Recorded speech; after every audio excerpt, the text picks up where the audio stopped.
It's quiz time! I am going to say sentences and flash pictures, and I want you to choose the best definition or meaning of the word that I'm going to ask you. If you're ready, let's get started. Naghubag iyang baba. Naghubag iyang baba.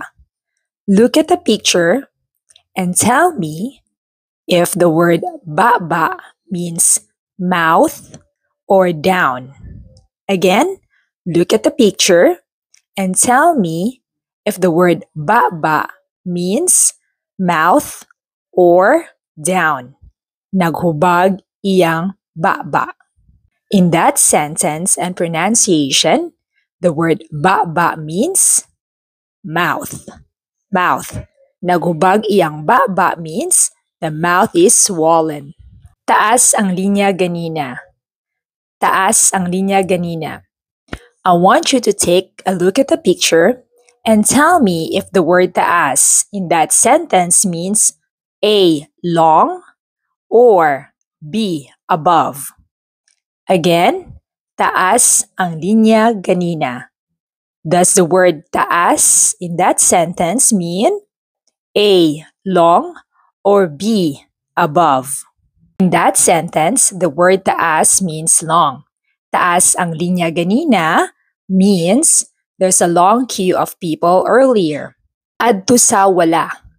Adto sa wala.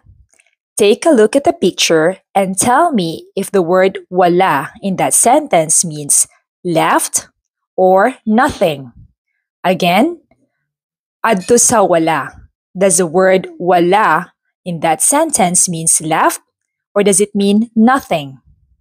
In that sentence, the word wala means left. Adto sa wala means go to your left.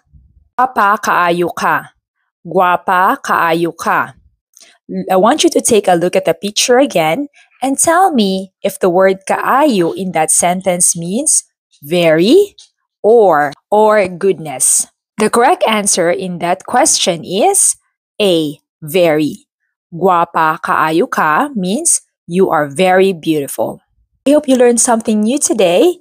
And if you have questions, feel free to drop them in the comment section below. Hangtod sa sunod, this is Teacher Joanne. Salamat! It's quiz time!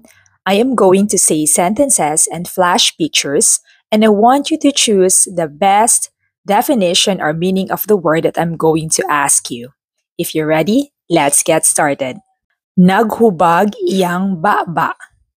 Naghubag iyang baba. Look at the picture